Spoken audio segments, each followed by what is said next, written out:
Join us as we discover beautiful plants, new trends, and exciting ideas for your landscape. So let's get growing together. Merryfield's Gardening Advisor, bringing out the best in your garden. That's right. Let's get growing together. It is planting time.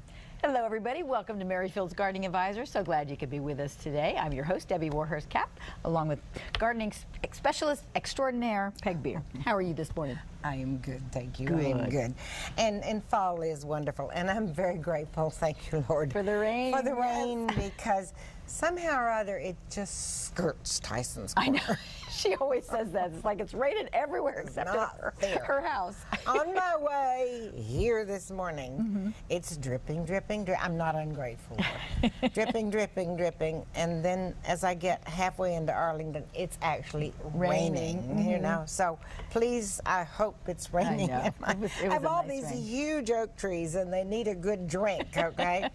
But fall is an incredibly wonderful time. I love it. It rivals spring for me. And right now, it's really time to take advantage of this wonderful weather that we're having. And the topic is bulbs primarily. Right? It's And I'm bulb really time. dividing it up somewhat so that hopefully you'll have a better understanding of some of the bulbs that are very underused. So, along with all of this, there always has to be fun. And for me, that includes the teaching and the whatever. And so, if you bring up the first pick, we will say that it is absolutely time to go shopping. Actually, There's your gardener. this was taken when Eamon was only 2. I was going to say, he's a bit older than that now. Well, he's 8 now. Yeah. But you know, he is, I think, going to be my absolute gardener.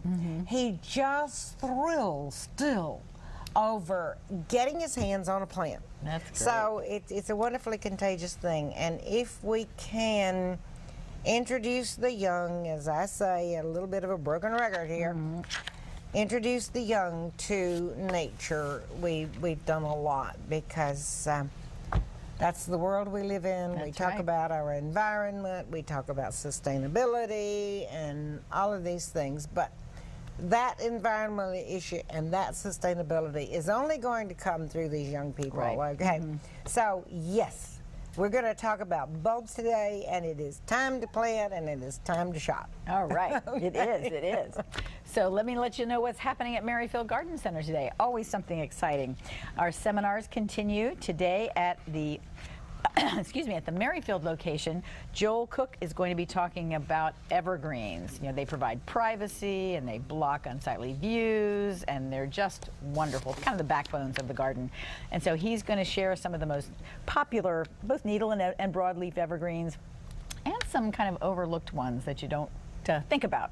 So take advantage of that. That's at 10 a.m. at our Merryfield location.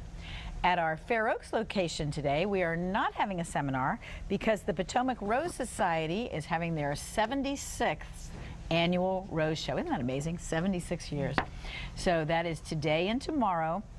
Open to the public from 1 to 6 today and 12 to 4 tomorrow. Now, I think they're still taking entries till about 9:30 this morning. So if you hurry on over there and have some roses you want to put in, go ahead and do that. But it's a great way to learn more about roses, see some spectacular roses, and have the opportunity to talk to rosarians. So that's at our Fair Oaks location today. At our Gainesville location, we are having another seminar. And what a perfect topic, growing beautiful bulbs. Suzanne Conway is going to be talking about that today. So you can get a start this morning on the show and then go to the seminar and learn even more and have more time to ask questions about growing bulbs. So it's a lot going on. Now our seminars are going to be, we've got a couple more weeks of seminars. Next week we've got three more great topics: pruning made easy, fall magic with trees and shrubs, and renovating an overgrown landscape. So we've got seminars today, next week, and then the 25th, and then we'll take a little break, ending up the fall seminars, and we'll come back in later November and early December with some holiday decorating. seminars. So always lots going on at Merrifield Garden Center. Did want to remind you that our hours have changed. We are now open from 8 a.m. to 7 p.m. every day of the week, and we'll continue that till we'll switch over to the holiday hours, probably at Ladies' Night Out, which is going to be here before we know it. That's right. And then one other quick announcement: a save the date. October 25th, we're going to be having at our Gainesville location our Dog Halloween Costume Contest. I think this is our 4th or our 5th. I think it's our 5th. But it is so much fun. I can't believe how these dogs come up with these great costumes, because they are just wonderful. They are amazing. So lots of fun. I think the registration's at 12 and the contest will start at 1, and it's just tons of fun. So take advantage of that. It'll be rain or shine because it's going to be out in the annual house, so we're covered. So that's the announcements of the day. So let's get back into bulbs. Okay. And I've chosen actually to go out in my own garden. Guess what? And you can too. Tomorrow's supposed to be a beautiful day, so it'll be a lovely day to work in the garden perhaps. And actually show you how easy this can be. If possible, there is number 6, if we can go back one picture. Yes. Okay. I'm sure you probably thought, this is nothing. Well, what a beautiful picture. It is kind of nothing. But I have taken out, what was in this area were squash plants over the summer, which produced quite well, in spite of the fact that I don't have direct sun.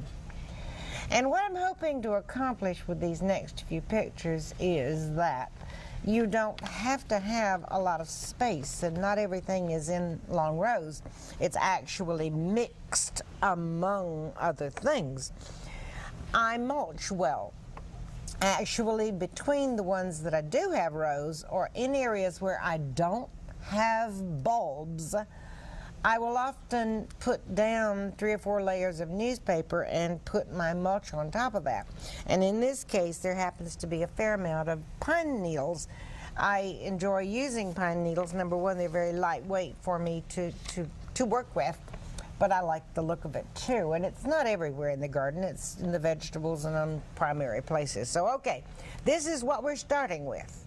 And then if we go to the next picture, I want to emphasize that you don't have to make a great deal of work out of enjoying a garden. Since I had mulched it down, I didn't have a whole lot of weeds to pull. Yes, there'll be some. But what I did, and I have a pickaxe, yes, and I do wield a pickaxe. If you don't have that, use a hoe. And I simply made a little row with that pickaxe, so I'm not disturbing the soil a whole lot. And then into that, I placed some organic fertilizers. There are a number of organic fertilizers on the market, and I think they're all pretty good. So I like the slow release aspect of this. And so this was what I did last Sunday afternoon. Cleared a few spaces, used that pickaxe and or hoe to plant garlic, okay? Now, I'm going to hold on this and come back. I'd like to bring this picture up when we come back, because I want to really explain to you how I plant garlic, or how perhaps you should plant garlic, and the fact that you should plant garlic, and why. Okay? Stay tuned. We'll be right back.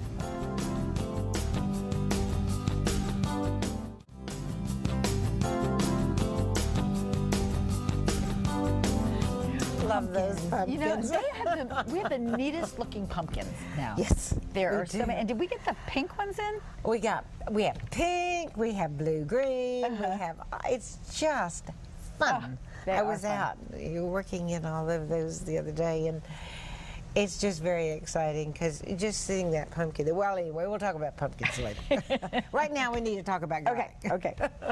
Garlic. Okay. We started this thing about getting out and planting some of the things. Yes, they're bulbs, okay? And there's several varieties of garlic available. They're so tremendous. The flavor is so different when you grow them yourself, and they're not difficult.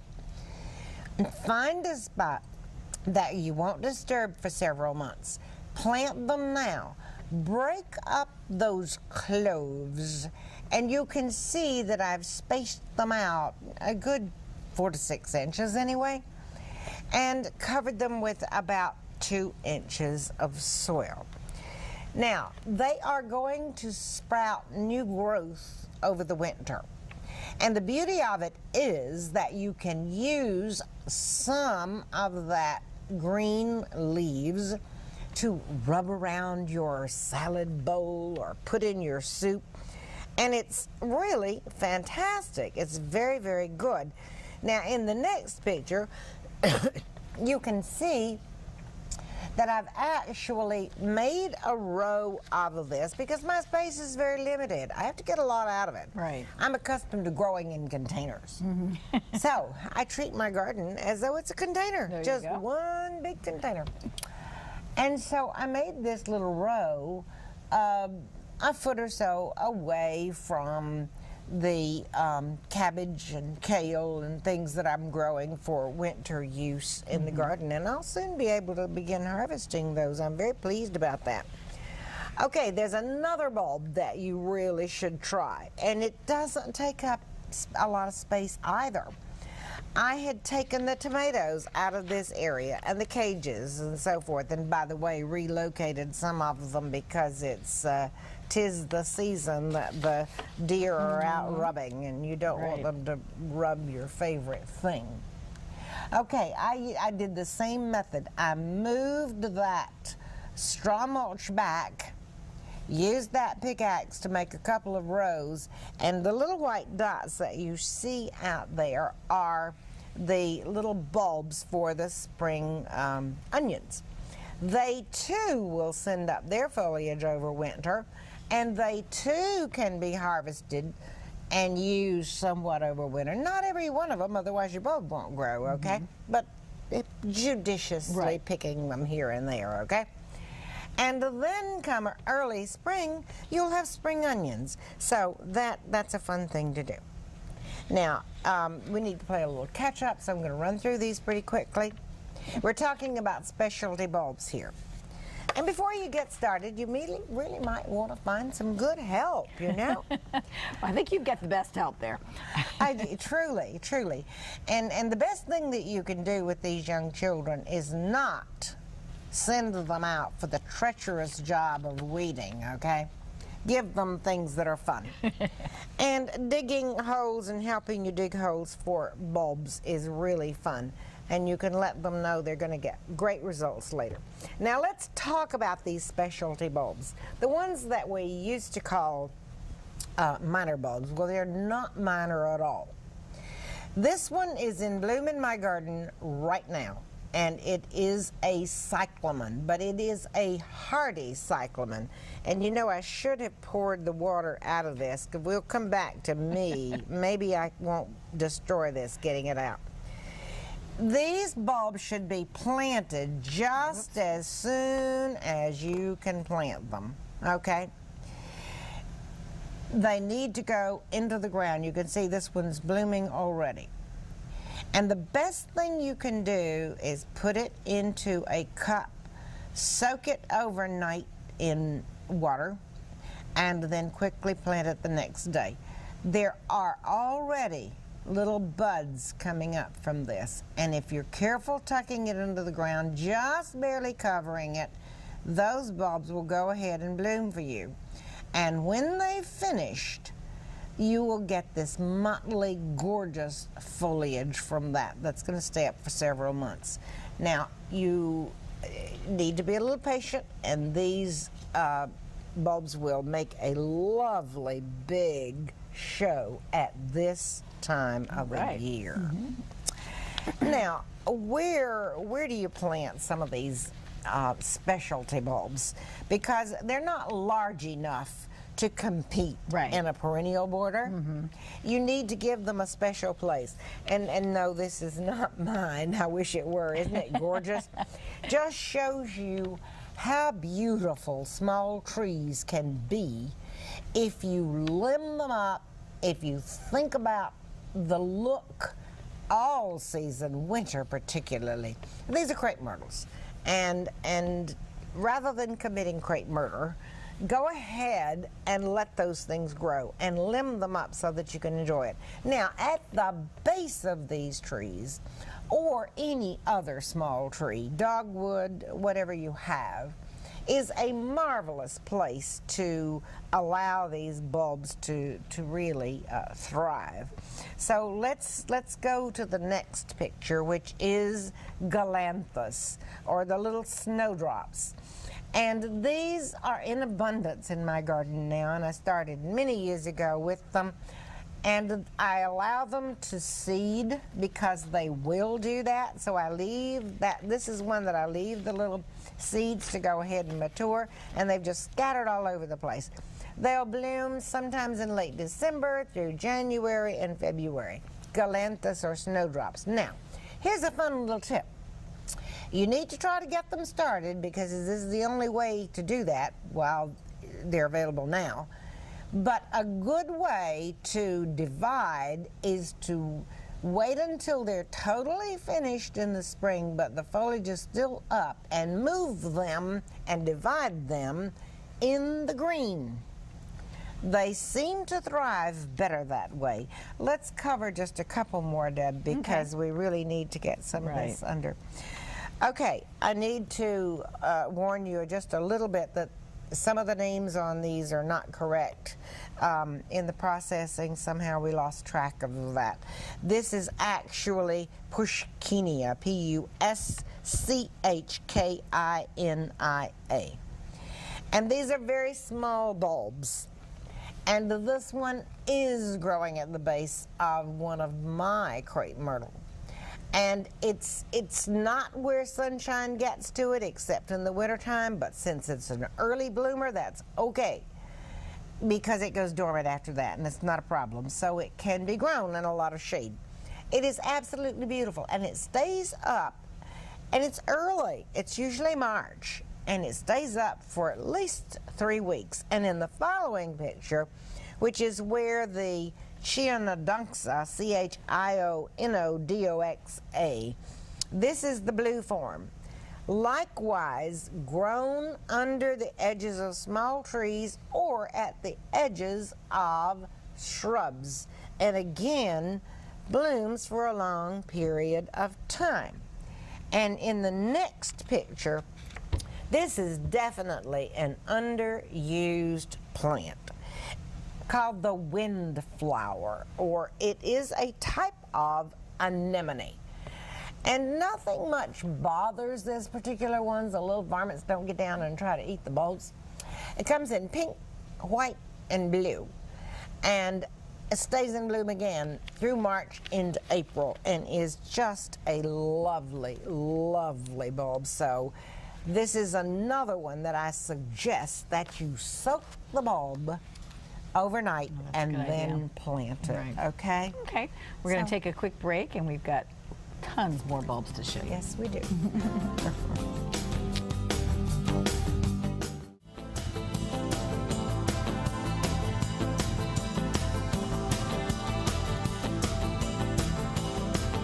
We're talking about bulbs today, especially some of the specialty bulbs. Some of the, I love what you said, you know, they used to be called minor bulbs, but they are not minor in any stretch of the imagination. They're just small. Right. And the nice thing about that is you don't always just hate it after they're gone out of bloom. Because with the large daffodils and the large tulips, although the tulips do, the foliage goes away fairly quickly.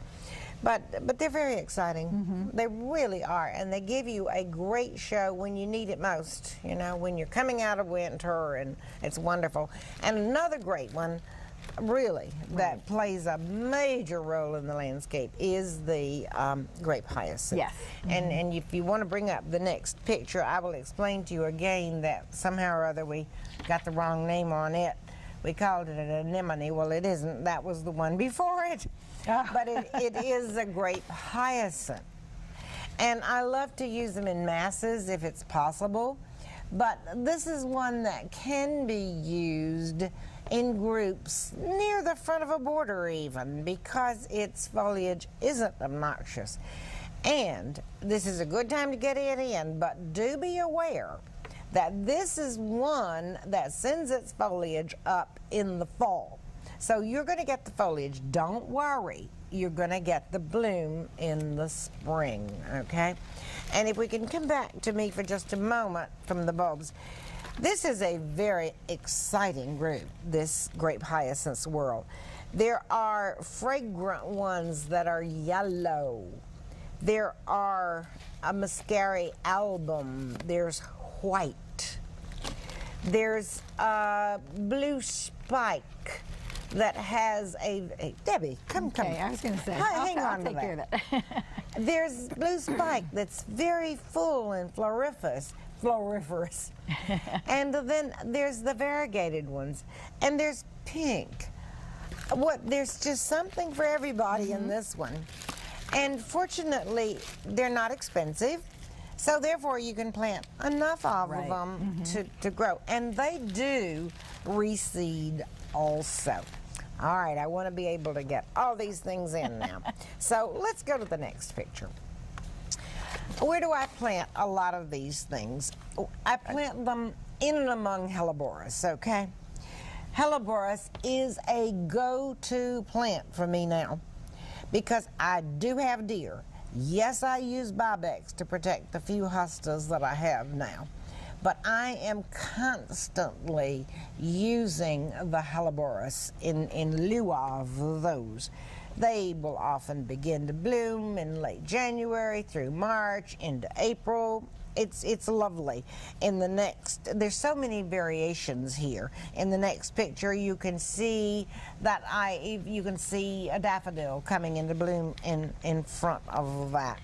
And in the following picture, we're going back to and see that this is again coming back to that mass of grape hyacinths that's actually beneath the oak trees. These specialty bulbs, as I said, can tolerate more shade because their foliage is growing before the leaves come on the trees, and it's fantastic.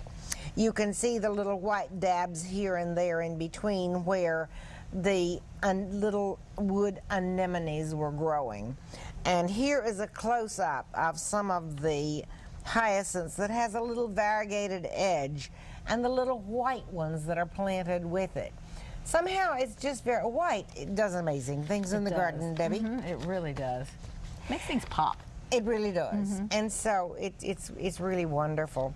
And in the following picture now, we do have this name right. It is called Leucojum. And you think, gee, it looks a lot like the little snowdrops, the little galanthus that we showed you earlier. But it is very different. It's much taller, it's much bigger. And let's end on the segment on the next picture that shows you where I have used these and where I use a lot of these bulbs is at the edges of shrubs. Especially the shrubs that are deciduous. I have an affinity for all the small spirea. This is the golden spirea, and this is growing at the edge of this. This will bloom, the spirea will bloom. I will cut that spirea in half, and new growth will come from that, and it will rebloom. And so it plays a wonderful role, an exciting role in the landscape. And when you have it in conjunction with these bulbs, it gives you a long period of interest, and it's a great way to use these bulbs. It is. It really is. And I'll bet you didn't realize how many different types of bulbs there were. Well, we've got more for you. So stay tuned. We'll be right back with that.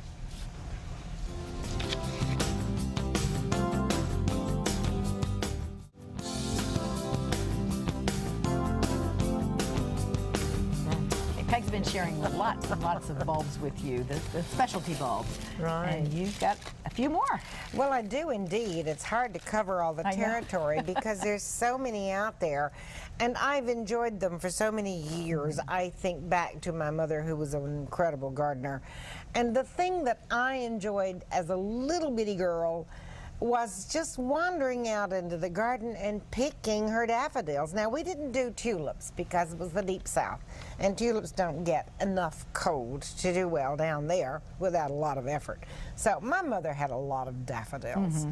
And I would come in with all these bouquets because from day one I seemed to enjoy arranging them too. Okay, enough of the chit-chat because we got a lot to share, okay? I want to run through some of these quickly because I am excited about what they can do.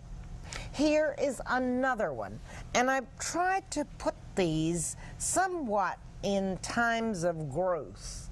And the ones that we've shown so far go into March. This one is Iphion, I-P-H-E-I-O-N. No, E-I-O-N. I-P-H-E-I-O-N. Iphion.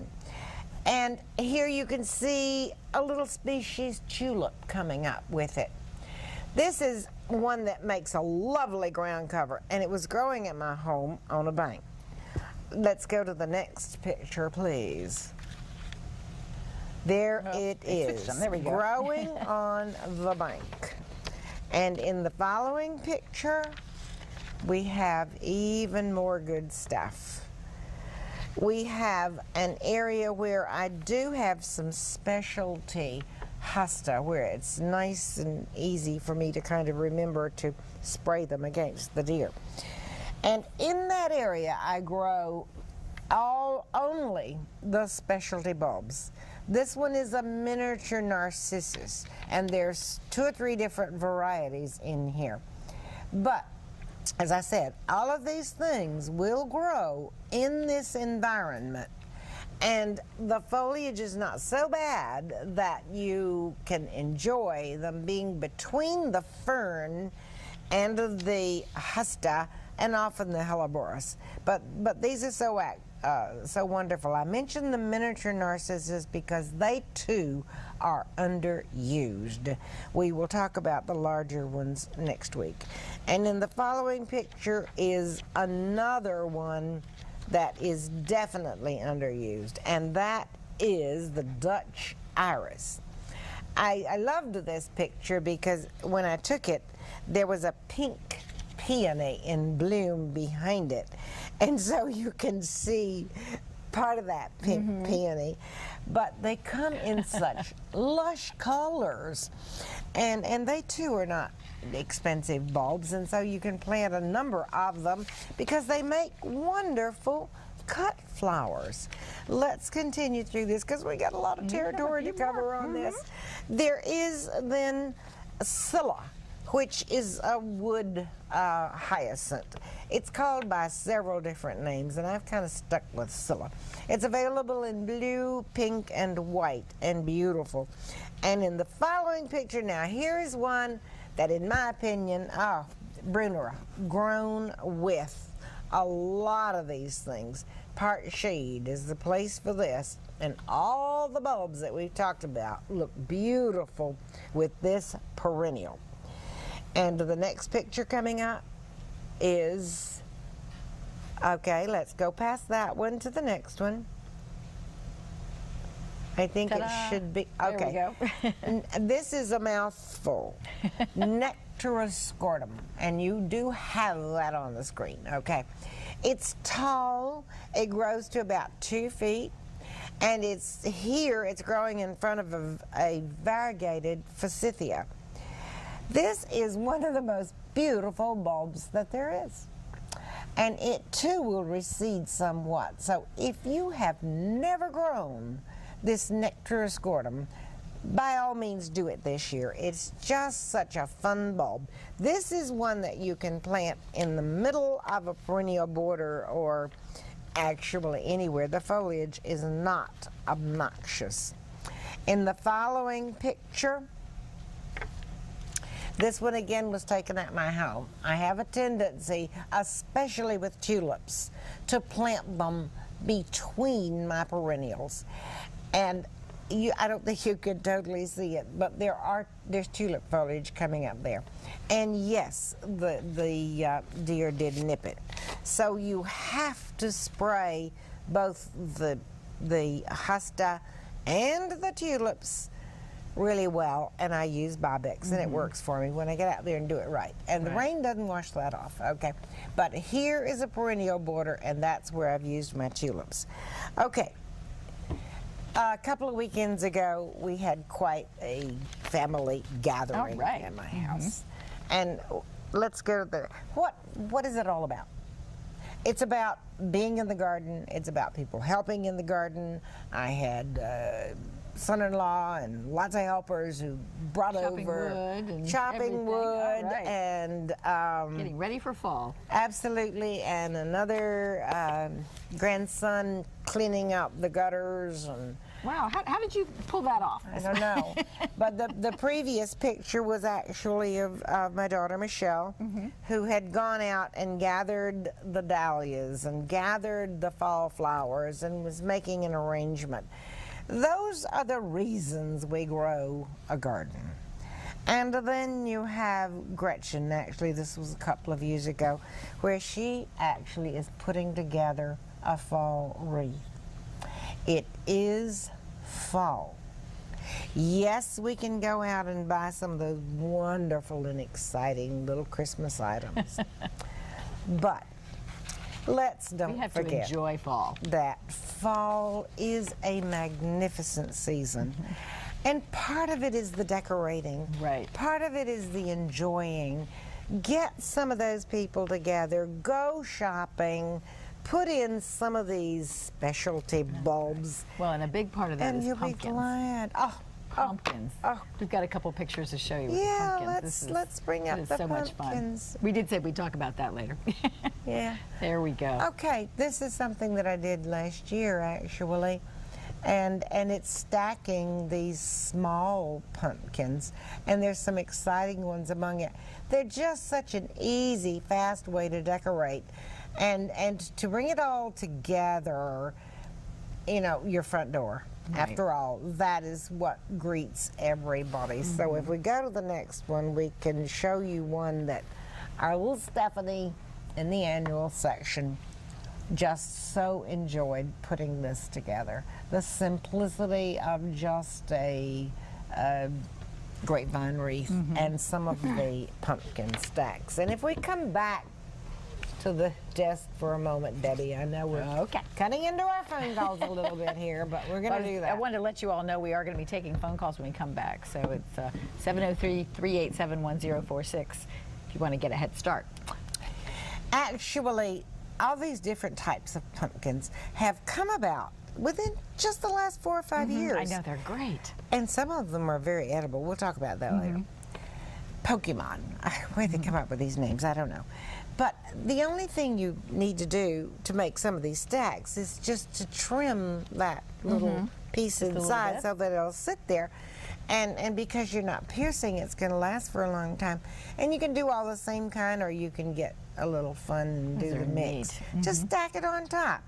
And then find a cutesy little one to put on top of that. Well, I hope it's going to sit on top of that. All right, we'll turn it around. Okay, there you go.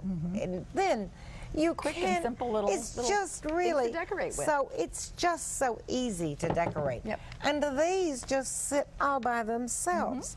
And how easy is it to decorate? You know, I just said, our wonderful Diane, who brings in all these fun things, could be a thing of corn, could be any of that type of, it could be an artificial, you know, just place that behind there, and then grab a beautiful ribbon.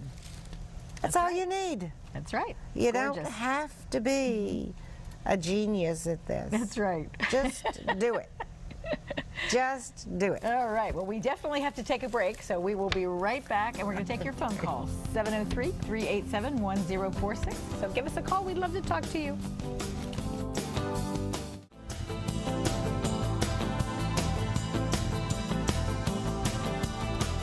more and more pumpkins, gourds, corn stalks, and everything you know, to decorate with. they need to stay up through Thanksgiving Day Yes. anyway, okay? I know. I agree. Christmas the day after Thanksgiving. That's right. Okay, we're going to take phone calls now, 703-387-1046. And our first caller is Kathy, who's calling from Washington, D.C. Hi, Kathy, morning. you there? Yes, I'm here. Good morning. Good morning. What's your question? So my question is, we, like many of Washington, D.C. Gardeners, suffered from a dieback of our fig trees this past winter because it was so terribly cold. And we successfully revived ours and even had a couple figs to collect this year. Oh, and wow. I know it's going to be another cold winter, so I would love to know what we should be doing. Okay, and I do have some suggestions because, oh, do I love fresh figs. Absolutely. And mine did the same, except I didn't get the couple of figs. The one thing that I do suggest, I'm a lover of pine straw, as you know. I use it in only a few areas of the garden. But because it's loose, it's useful for this. Air does move into it.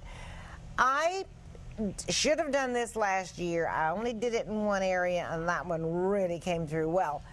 I put a wire cage around it. Now, Debbie's father did some tomato cages that are in two pieces that makes it really easy to do that. They're great. Because you can just set them in the ground. I use them for my tomato cages, and then I take them out and use them either for this purpose, and often for this purpose, because in spite of the cold last year, I brought through two shrubs that I was sure was not going to make it because they're borderline in this area, but they're very nostalgic to me.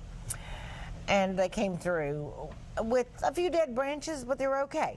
So what I do is put a wire cage around it and then stuff it with pine straw because it's loose enough not to create problems, and yet it seemed to be enough to help get that thing through.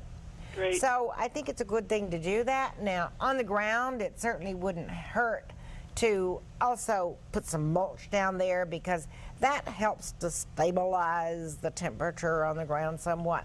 But that's what I did, and I had really good luck with it, Kathy. So, you know, come on up to protect it as high as you can and see if you can't get it through. And I wish people would stop predicting another bad winter. It's going to be great. It's going to be beautiful. Nice and warm. Boy, but enough did we snow ever to make it have pretty. a gorgeous summer. Now we're going to have a gorgeous winter. That's right. That's right. Good luck, Kathy. Thanks, Thank you Kathy. so much. Have Thank a you. great weekend. Okay, let's see. Gretchen is calling from Forestville. Hi, Gretchen. Hi, good morning. How are you? Great, and you? Good, good. I have a quick question about two things. Number one, you showed a bulb. There was an Iphium or something like that. Yes. It looked like a little white star. Ipheon. Iphion. Yeah. All right, I have something like that that was growing in the woods, and I've been digging it up and putting it around my trees and everything, and it comes back every year. And it has a little yellow center. Yes. I assume that's the same I thing. think I it's don't know. Iphion, But it's a yes. bulb. Okay. But it's beautiful, as you Good. mentioned. Yes. And the other question I have is, I dug up 3 rose bushes 2 weeks ago. Should I not trim them or just let them be and trim them in March or April? I hope you replanted those right away. I'm sorry? I hope you replanted those right Yes, away. I did. Oh, yes, yes, yes. Okay. You can trim them back a small amount. I wouldn't trim them heavily. Okay. If they're crossing branches or long branches, bring it back by a third. But I would do no more than that because you can always trim them back heavier in the spring if something gets killed in the meantime. Okay. If you cut it too low, you don't have much else to cut, you know? Okay. So hold off on that. And as a good reminder today, there is a rose show at our Fair Oaks location. Oh. And it's always so interesting and so many rosarians there to talk to. And they love to talk about what they love. Okay. That's right. Thank Okay, you, that's- Gretchen. That's good. That's Take good. care. Love your show. Thank Thank you so you. much. Thank you. We're going to take a quick break. Matt and Susan are waiting on the lines. When we come back, we'll be sure to talk to them. Stay tuned.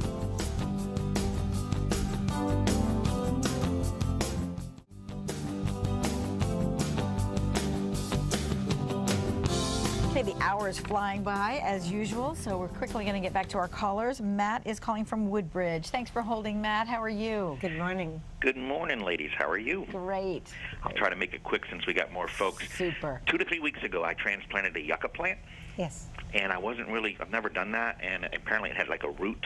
Yes, and it does. I got most of the root, went and put it into like a regular, just dark, rich potting soil. Right. Did a little bit of watering, not too much, and just kind of let the natural rains, like again last night, but it just looks tired. It doesn't look like it's responding well to the transplant. Is that something to be patient or anything I can do to encourage? I think you need to be patient, Matt.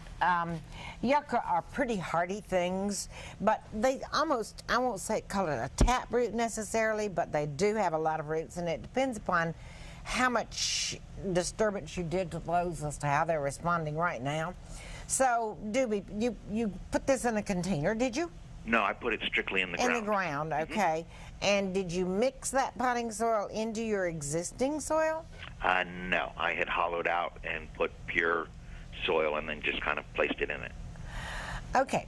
Since it hasn't gotten established, my suggestion is that it's always better to work your additive into your existing soil. Sometimes we can create a water basin if we don't do that. Okay. And water will run in the course of least resistance, which is the potting soil. So lift that yucca out, and that should be easy to do because it is potting soil. Okay. Put it aside, work that potting soil into your existing soil, and then replant it. Dig your hole, hold that yucca up so you can fill in around it, okay? And yes, you will need to water it to fill the air pockets. And then go away and kind of forget about it for a little while and see how it does. I love the yucca. It's a wonderful plant. But I have a feeling you gave it a bathtub. Okay. No, Okay. we can certainly change that environment. Change it up or you might lose it. Oh, good luck, Matt. Thank you, Matt. Thank you much. We watch you every Saturday. Thank you. Bye-bye. Take care. Bye-bye. Okay, Susan is calling from Fairfax, Virginia. Hi, Susan. Hi, how are you? Great, and Morning. you? Good, thank you. Good. You all were talking at the beginning of the show about planting garlic, Yes. and I'm kind of curious about the environment it needs to grow in, if it needs to be more moist or more acidic. It does not want to be moist, okay? One does want to water it in, okay, when you plant it. Watering in right away does a lot of things. It helps roots that may have dried out, but it also, again, as I told Matt before, it closes in air pockets when you're planting. It wants good soil, but well-drained soil. You wouldn't want to put it in heavy clay because anything that's forming a bulb, whether it's a carrot or an onion, has difficulty if it's that strong.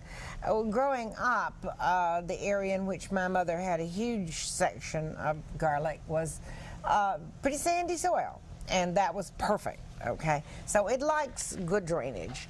It will put up its foliage over winter, and therefore, if it's in an area that doesn't get full sun, that's fine. It's not a problem because in the summertime that's when you can dig it. You dig it, you enjoy it, and you put back in a few of the little cloves to continue growing for the following year. So it's not persnickety about what it needs other than good drainage, okay? And I do use some of these organic fertilizers when I plant, thoroughly worked into that little trench that you're going to make. Put yours in, water it, forget about it until the little green begins to come up, and as it gets larger, you can harvest it and enjoy it, and you'll be glad you did. I love my garlic. Thanks so much, Thank Susan. you, Susan. Thank you. Have a great day. Yeah, bye-bye. Okay, let's see. Alice is calling from Kensington, Maryland. Hi, Alice. How are you? Hello. Good morning. I'm calling because my hydrangea, which has been in my yard for a long time, actually, apparently, and it had bloomed profusely up until this year. It's a huge plant, had one blossom on it, and all summer the leaves were brownish around the edge, and it still looks pretty ugly. What can I do, if anything, to have it bloom again? Well, the winter really did in a lot of the hydrangea blooms last year. Fortunately, not the plants. They came out from the base. Hydrangea is an absolutely beautiful plant that I personally don't want to be without, and there's many different varieties. Even the endless summer that blooms on old and new wood had a rough time, but all of mine did come back. But it was the winter that killed the tops of the hydrangea. And when that happens, because a lot of the older ones particularly bloom on wood that was formed the previous year, in other words, that wood that's out there right now is what is going to be your bloom next season. So everybody lost their hydrangeas this year. I have a few tiny little blooms coming right now on my endless summer one because it blooms on new wood also. But that was your problem, honey. Now, what is causing the brown at the edges? Maybe it didn't have enough water at some particular time. But you know, if you don't worry about it, soon those are going to fall off, and you're in for another year. Well, Alice, thank you so much for the call. We have totally run out of time. Have a wonderful weekend. Yeah. Thank you all for joining us. Thank you for this wonderful information. And next week we're going to continue. Yes, with some more bulbs. The larger ones, tulips and daffodils. That's right. So that's what's happening next week. Be sure to stop by the seminars at both locations today and the Rose Show. See you next time.